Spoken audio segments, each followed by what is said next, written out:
Hello tout le monde, j'espère que vous allez bien, c'est Kevin Coaching et aujourd'hui je voudrais vous parler d'un sujet qu'on voit de temps en temps et que chacun a son propre avis, que ça soit c'est un mythe, que ça soit c'est une excuse ou attention tu fais trop d'entraînement, tu es donc dans le surentraînement. Nous allons voir en plusieurs points déjà qu'est-ce que c'est, comment est-ce que ça se détecte, comment le traiter et enfin de manière un peu plus scientifique, comment ça se passe à l'intérieur du corps concrètement. Numéro 1, la définition. Donc, on pourrait tout simplement dire que le surentraînement, c'est l'incapacité de l'organisme à récupérer suite à une trop grosse demande en termes d'effort et d'intensité.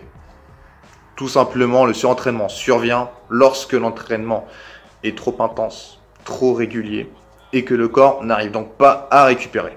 Deuxièmement, les causes. Qu'est-ce qui provoque le surentraînement? Donc, en grande majorité des cas, c'est sur l'entraînement.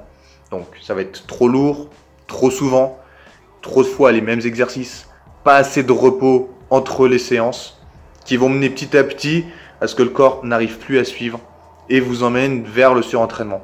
Mais il y a également d'autres causes. Que ce soit votre hygiène personnelle, que ce soit votre vie professionnel, le stress, si vous dormez mal, si vous avez une mauvaise alimentation, ça joue aussi. Le glycogène a un rôle assez important dans les mécanismes de surentraînement. Je vais vous expliquer par après. Donc, toutes ces choses-là ont un impact. Il n'y a pas que l'entraînement. Il y a aussi votre vie à côté. Troisièmement, les symptômes du surentraînement. Comment on le détecte? Alors, dans la grande majorité des cas, vous allez avoir une baisse de l'appétit, qui va aussi engendrer une baisse de motivation. Vous allez moins avoir envie de vous entraîner, ou à l'entraînement, vous allez être moins motivé. À l'entraînement, vous aurez moins de performance, ce qui va aussi du coup jouer sur la motivation. Vous allez moins bien récupérer, donc vous allez avoir plus de douleurs musculaires, articulaires.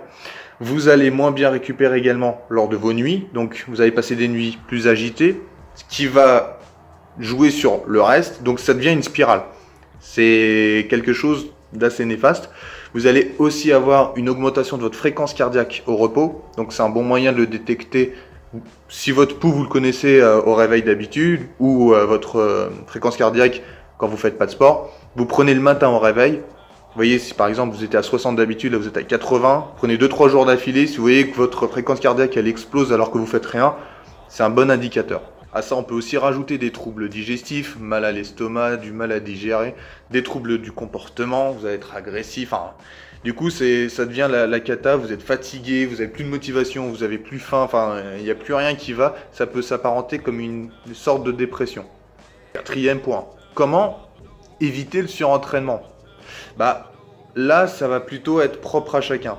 Parce que c'est pas forcément quelque chose, on se réveille et boum, d'un coup, tout va mal. C'est progressif. Donc, si c'est dû à votre entraînement, changez-le. Mais il faut d'abord pouvoir le détecter, s'en rendre compte. Mais après, c'est à vous de changer les choses qui l'ont causé. Donc, un entraînement plus adapté. Souvent, une alimentation plus adaptée. Une récupération plus adaptée. Donc ça, c'est les 3 bases pour progresser, mais aussi pour être en bonne santé, avoir une bonne hygiène de vie, pas que pour progresser. Donc, si vous maîtrisez déjà cet environnement-là, ça va déjà jouer énormément. Après, il y a votre vie personnelle, donc là, c'est plus compliqué par rapport à votre travail, à tout ça. Mais déjà, si vous maîtrisez bien votre entraînement, que vous réadaptez, si vous ne vous sentez pas de le faire vous-même, bah, ça vaut le coup de prendre un coach. Ça sert à ça quand même. Cinquièmement, maintenant, je voudrais vous présenter un schéma qui explique et qui montre ce qui se passe à l'intérieur du muscle lors d'une période de surentraînement. On peut voir au milieu qu'il y a écrit ROS, qui est le stress oxydatif en français, qui a un rôle plus que majeur dans cette histoire. Je vais vous expliquer juste après. On peut voir aussi qu'il y a sur la gauche CK, créatine kinase, qui est une protéine qui sert lors de la contraction musculaire. Ça parle de mitochondries, de glycogène, d'ATP. On voit les filaments d'actine et de myosine et aussi des ions calcium. On voit à droite TGF, SMAD sont des protéines de régulation. Donc pour faire simple, le stress oxydatif, qu'est-ce que c'est? C'est une molécule très toxique qui est appelée psychotoxique parce qu'elle contamine, on va dire, toutes les molécules qui sont aux alentours en leur soustrayant un électron. Donc littéralement, elle les rend complètement perturbées et vont avoir du mal à fournir tout ce qu'elles ont. Niveau du fonctionnement, ça va dérailler en fait. C'est pour ça qu'on voit qu'au niveau de la membrane, ça crée des dommages, qu'il y a une fuite de créatine kinase, donc le muscle perd de ses protéines qui lui servent pour se contracter. Donc déjà ça, c'est pas bien. Au niveau de l'impact, ça va être compliqué. C'est aussi du coup un impact sur la mitochondrie qui est aux alentours, en diminuant le nombre de molécules d'ATP. Donc c'est quand même essentiel lors de la contraction musculaire. Ça va aussi avoir un impact sur le glycogène musculaire, qui est le sucre, donc quand même l'énergie principale pour le muscle. Ça va aussi avoir un rôle sur l'oxydation, donc un problème aussi au niveau des ions calcium, qui sont encore une fois essentiels lors de la contraction musculaire. Ça va avoir un impact en fait sur tout ce qui concerne la contraction. Donc tout simplement, votre performance va largement diminuer, car votre muscle, il ne sera pas en capacité tout simplement de fournir tout ce qu'il peut. Et quand vous arrivez dans cette situation, plus vous allez vous entraîner, plus la récupération demandée va augmenter.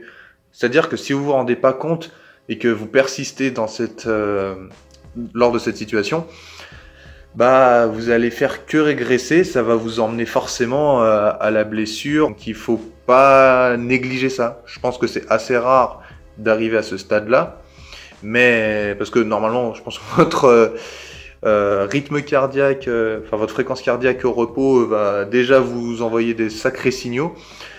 Mais bon voilà, faudrait quand même pas avoir un accident ou quelque chose connement, parce que vous pouvez pas prendre 1 ou 2 semaines de repos.